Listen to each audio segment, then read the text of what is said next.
शीतले त्वं जगन्माता शीतले त्वं जगत्पिता शीतले त्वं जगदात्री शीतलाय नमो नमः। जय शीतला माता की जय माता दी।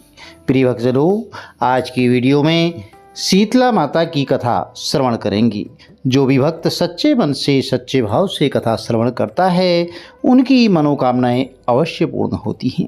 चलिए कथा आरंभ करते हैं। बोलिए गणपति गजानंद महाराज की जय, बोलिए शीतला माता की जय। एक बार शीतला माता ने सोचा कि चलो आज देखूं कि धरती पर मेरी पूजा कौन कौन करता है, कौन मुझे मानता है। यही सोच करके शीतला माता धरती पर राजस्थान के डूंगरी गांव में आ गई और वहां पहुंचकर उन्होंने देखा कि इस गांव में तो मेरा मंदिर भी नहीं है, ना ही यहां पर कोई मेरी पूजा करता है। तो शीतला माता वेश बदल करके गांव की गलियों में घूम रही थी। तभी एक घर के ऊपर से किसी ने चावल का उबला हुआ पानी यानी कि माड़ नीचे फेंक दिया। वह उबलता हुआ पानी शीतला माता के ऊपर जा गिरा, जिससे शीतला माता के शरीर में छाले बढ़ गए। शीतला माता के पूरे शरीर में जलन होने लगी। अब शीतला माता, जो कि बूढ़ी औरत का वेश बनाए हुई थी, पूरे गांव में इधर उधर भाग भाग कर चिल्लाने लगी, अरे मैं तो जल गई, मेरा शरीर तप रहा है, जल रहा है, कोई मेरी मदद करो, कोई मुझे बचाओ। लेकिन उस गांव में किसी ने भी शीतला माता की मदद नहीं की। और वहीं अपने घर के बाहर एक कुमार बैठी हुई थी। तो वह उस कुमार ने देखा कि अरे यह बूढ़ी माई तो बहुत जल गई है और इनके पूरे शरीर में तो तपन भी हो रही है, इनके पूरे शरीर में छाले पड़ गए हैं और यह तपन सहन नहीं कर पा रही थी। तब उस कुमारी ने कहा कि माँ तुम यहाँ आकर बैठ जाओ, मैं तुम्हारे शरीर के ऊपर ठंडा पानी डालती हूँ। तो कुमारी ने फिर उस बूढ़ी माई पर खूब सारा ठंडा पानी डाला और उसके बाद वह शीतला माता से बोली कि माँ मेरे घर में रात की बनी हुई राबड़ी रखी है, थोड़ा सा दही भी है, तुम दही और राबड़ी खा लो। जब बूढ़ी माई ने ठंडी यानी ज्वार की आटे की राबड़ी और दही खाया तो तब उनके शरीर को बहुत ठंडक मिली। इसके थोड़ी देर बाद कुमारन बोली, माँ बैठ जाओ, तुम्हारे सिर के बाल बिखरे हुए हैं, मैं तुम्हारी चोटी गूंथ देती हूँ। यह कहकर कुमारन माई की चोटी गूंथने के लिए उनके बालों में कंघी फिरा रही थी। अचानक कुमारन की नज़र जो है बूढ़ी माई के सिर के पीछे पड़ी तो कुमारी ने देखा कि एक आंख बालों के अंदर छुपी हुई है। तो यह देखकर कुमारी तो डर के मारे भागने लगी। तभी उस बूढ़ी माई ने कहा, रुक जा बेटी, डर मत, मैं कोई भूत प्रेत नहीं हूँ, मैं तो देवी हूँ। मैं तो इस धरती पर यह देखने आई थी कि यहाँ मुझे कौन कौन मानता है, कौन कौन मेरी पूजा करता है। और ऐसा कहकर माता चार भुजा वाली हीरे के जवाहरात के आभूषण पहने अपने दिव्य असली रूप में प्रकट हो गई। माता के दर्शन पाकर कुमारिन सोचने लगी कि अब तो मैं तो बहुत गरीब हूँ, इन माता को कहाँ बैठाऊँ। तब माता उसकी दशा को देखकर कहने लगी, बेटी तू किस सोच में पड़ गई। तब उस कुमारी ने हाथ जोड़कर उसे आंसू बहाते हुए कहा, माँ मेरे घर में तो चारों तरफ दरिद्रता बिखरी हुई है, बिठाने तक के लिए कोई चीज़ नहीं, मैं आपको भला कहाँ बिठाऊँ। मेरे घर में तो ना चौकी है ना बैठने का आसन, माँ बताओ मैं आपको कहाँ बिठाऊँ। तब शीतला माता कुमार के मन की दशा समझ गई और प्रसन्न होकर के उस कुमारी के घर में खड़े हुए गधे पर बैठ करके एक हाथ में झाड़ू दूसरे हाथ में डलिया लेकर के उन्होंने उस कुमार के घर की दरिद्रता को झाड़ करके डलिया में भर करके फेंक दिया। और फिर कुमारी से कहा, बेटी मैं तेरी सच्ची भक्ति से प्रसन्न हूँ, अब तुझे जो कुछ भी चाहिए वह वरदान तो मुझसे मांग ले। तो यह सुनकर वह कुमारन हाथ जोड़कर बोली, माता मेरी इच्छा है कि अब आप इसी डूंगरी गांव में स्थापित होकर यहीं रहिए और जिस प्रकार आपने मेरे घर की दरिद्रता को अपनी झाड़ू से साफ करके दूर किया, ऐसे ही आपकी जो भी होली के बाद की सप्तमी को भक्ति भाव से पूजा करके आपको ठंडा जल, दही और बासी ठंडा भोजन चढ़ाए, उसके घर की दरिद्रता को साफ करना और आपकी पूजा करने वाली नर जाति का अखंड सुहाग रखना उनकी गोद हमेशा भरी रखना। साथ ही जो भी पुरुष शीतला सप्तमी को नाई के यहाँ बाल ना कटवाए, धोबी के से कपड़े धुलने को ना दे और पुरुष भी आप पर ठंडा जल चढ़ाकर नारियल पुष्प अर्पित करके बार सहित ठंडा बासी भोजन अर्पित करें, उसके काम धंधे व्यापार में कभी दरिद्र न आए। और कुमार की इन बातों को सुनकर के शीतला माता बोली, तथास्तु बेटी, जो तूने वरदान मांगे हैं वह सब तुझे देती हूँ। और बेटी, मैं तुझे आशीर्वाद भी देती हूँ कि मेरी पूजा का मुख्य अधिकार अब इस धरती पर सिर्फ कुम्हार जाति का ही होगा। तभी से उस दिन से डोंगरी गांव में शीतला माता स्थापित हो गई और उस गांव का नाम हो गया शील की डोंगरी। शील की डोंगरी में शीतला माता का मुख्य मंदिर है और शीतला सप्तमी पर वहाँ पर बहुत बड़ा मेला लगता है। और शीतला माता की इस कथा को जो भी सच्चे मन से और शीतला माता का ध्यान करके पढ़ता है अथवा सुनता है, शीतला माता की कृपा से उनके घर की दरिद्रता का नाश हो जाता है और उनकी सारी मनोकामनाएं भी पूर्ण हो जाती हैं। बोलिए प्रेम से शीतला माता की जय। प्रिय श्रोताओं, अब सुनते हैं शीतला माता की एक अन्य कहानी, क्योंकि कथाएं बहुत सारी प्रचलित हैं। चलिए आरंभ करते हैं। एक बार एक राजा के इकलौते पुत्र को शीतला निकल आई। उसी के राज्य में एक कांची पुत्र को भी शीतला निकल आई। और कांची परिवार बहुत ही गरीब था, लेकिन माँ भगवती की पूजा नियमित रूप से वह किया करते थे। वह धार्मिक दृष्टि से जरूरी समझे जाने वाले सभी नियमों को बीमारी के दौरान भी भली भांति निभाता रहा। घर में साफ सफाई का विशेष ध्यान रखा जाता था। उसके घर में नियम से देवी भगवती की पूजा होती थी। नमक खाने पर पाबंदी थी और सब्जी में इस दौरान ना तो छौंक लगता था, ना ही कोई वस्तु तली भुनी जाती थी। गर्म भोजन ना तो वह स्वयं खाता और ना ही वह शीतला वाले अपने बेटे को दिया करता। ऐसा करने से उसका पुत्र जल्द ही स्वस्थ हो गया। उधर जब से राजा के बेटे को शीतला का प्रकोप हुआ था, तब से उसने भगवती के मंडप में सतचंडी का पाठ शुरू करवा रखा था। रोज हवन और बलिदान हुआ करते थे। राजपुरोहित भी सदा देवी भगवती के पूजन में मगन रहते थे। राजमहल में रोज कढ़ाई चढ़ती, तरह तरह के गर्म स्वादिष्ट भोजन बनते, सब्जी के साथ कई प्रकार के मांस पकते थे।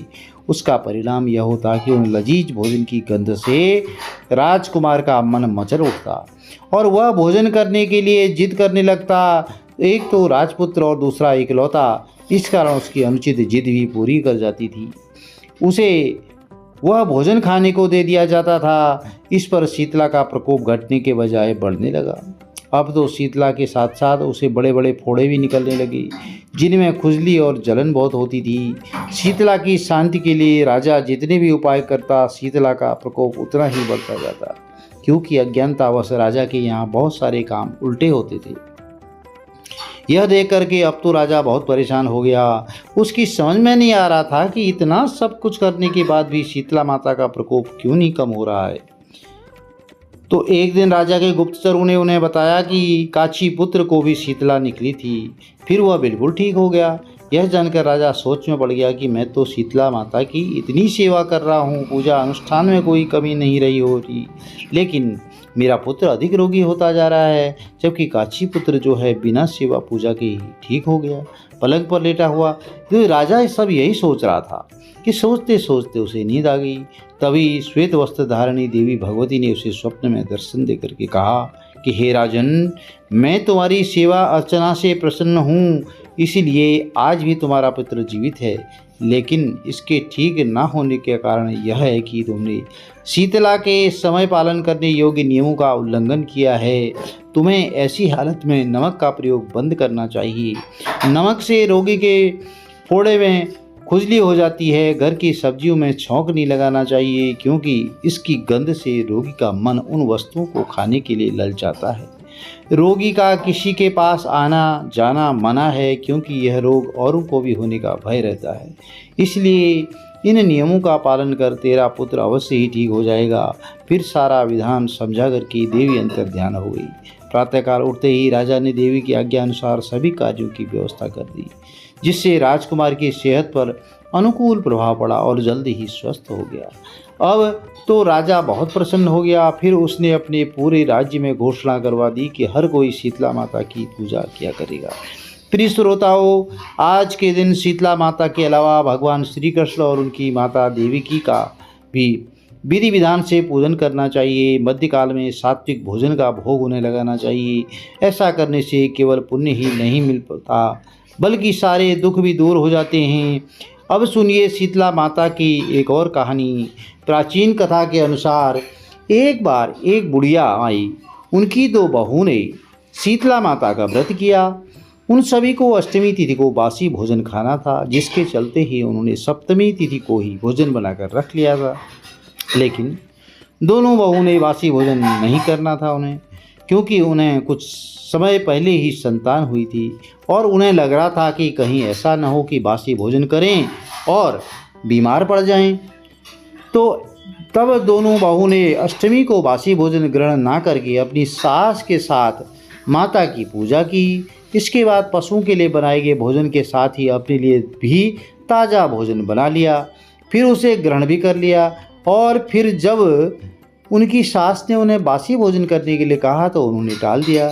यह देखकर माता क्रोधित हो गई। अचानक ही उनके नवजात की मृत्यु हो गई। अब जब यह बात सास को पता चली तो उसने अपनी बहू को घर से निकाल दिया और अपने दोनों बच्चों के शवों को लिए रास्ते पर चली जा रही थी। तभी वह एक बरगद के पेड़ के नीचे आकर आराम करने के लिए रुक गई। यहाँ पर दो बहनें थीं जिनका नाम ओरी और शीतला था, और यह सिर में पड़ी जूं से बहुत परेशान थी। बहू को उनकी हालत देख करके उन पर दया आ गई तो उन्होंने उनकी मदद करना चाहा और उन बहनों के सिर से जुएं निकाल दी, जिससे उन दोनों बहनों को सुकून मिला। तब उन दोनों बहनों ने बहू को आशीर्वाद दिया कि तुम्हारी गोद हरी हो जाए। यह सुनकर दोनों बहुएं बोली कि उनकी हरी गोद तो लुट गई है। तब उनमें से एक बहन जिनका नाम शीतला था दोनों बहू को डांट लगाई और कहने लगी कि पाप कर्म का दंड तो भुगतना ही पड़ता है। तब उन दोनों बहू ने माता शीतला को पहचान लिया। वे दोनों उनके पैरों पर गिर पड़ी और क्षमा मांगने लगी कि माता को उनका पश्चाताप करके देख करके उन पर दया आ गई। फिर उन्होंने उनके मृत बालकों को जीवित कर दिया। यह देखकर वे दोनों खुशी खुशी अपने बच्चों सहित गांव में लौट आई। इसके बाद से पूरा गांव शीतला माता को मानने लगा। तो हे शीतला माता, जैसे आपने उन दोनों बहुओं पर अपनी कृपा की, वैसे ही इस कथा कहते सुनते और हुंकारा भरते हुए सभी भक्तों पर करना। तो प्रिय श्रोताओं, शीतला माता की बहुत सारी दंत कथाएं प्रचलित हैं। प्रिय भक्तजनों, आज के दिन श्री शीतला अष्टकम स्तोत्र का पाठ करना बहुत ही शुभ रहता है। आपकी सुविधा के लिए हिंदी अनुवाद पढ़ रहे हैं, सुना रहे हैं, जरूर ध्यानपूर्वक श्रवण करें। भगवान बोले, गदर्भ अर्थात गधे पर विराजमान दिगंबरा, हाथ में मर्जनी अर्थात झाड़ू और कलश धारण करने वाली, सूप से अलंकृत मस्तक वाली भगवती शीतला की मैं वंदना करता हूँ।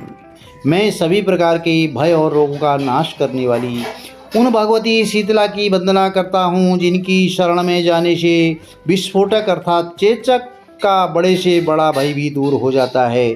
चेतक की जलन से पीड़ित जो व्यक्ति शीतले ऐसा उच्चारण करता है, उसका भयंकर विस्फोटक रोग जनित भय शीघ्र नष्ट हो जाता है।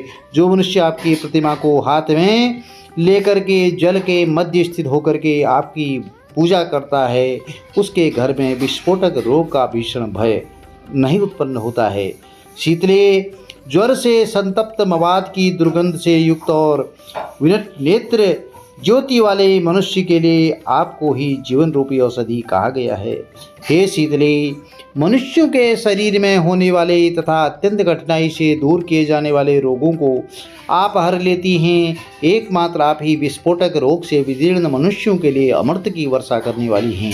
हे शीतले, मनुष्यों के गलगंड ग्रह आदि और भी अन्य प्रकार के जो भीषण रोग हैं, वे आपके ध्यान मात्र से ही नष्ट हो जाते हैं। उस उपद्रवकारी पाप रोग की ना कोई औषधि है ना मंत्र है। हे सीते, एकमात्र आप जननी को छोड़ करके उस रोग से मुक्ति पाने के लिए मुझे कोई दूसरा देवी देवता दिखाई नहीं देता है। हे देवी, जो प्राणी मृणाल तंतु के समान कोमल स्वभाव वाली और नाभि तथा हृदय के मध्य विराजमान रहने वाली आप भगवती का ध्यान करता है, उसकी कभी अकाल मृत्यु नहीं होती।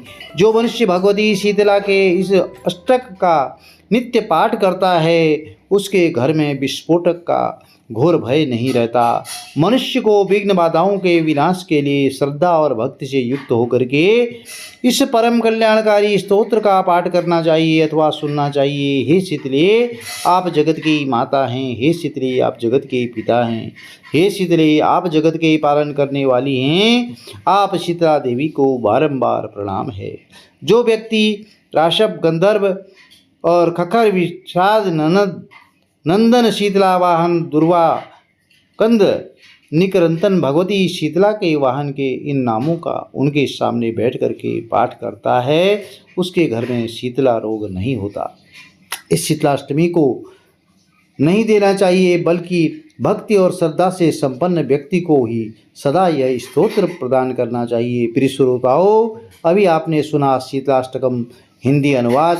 उम्मीद है आज की वीडियो यह आपको पसंद आई होगी। माँ शीतला सभी पर कृपा करें और आपके कुटुंब में सुख समृद्धि बनाए रखें। यदि आपको यह वीडियो अच्छी लगी तो चैनल को लाइक करें, शेयर करें, सब्सक्राइब करें, साथ में बेल आइकन अवश्य प्रेस कर दें, जिससे कि आने वाली वीडियोज़ की नोटिफिकेशन आपको ठीक समय पर मिल सके। कमेंट में जय शीतला माता लिख करके या जय माता दी लिख करके माता रानी के दरबार में अपनी उपस्थिति जरूर लगाएं। माता रानी आपके कुटुंब में शुभ सौभाग्य और अभयता का, निरोगित काया का वरदान सदैव प्रदान करें। जय माता दी।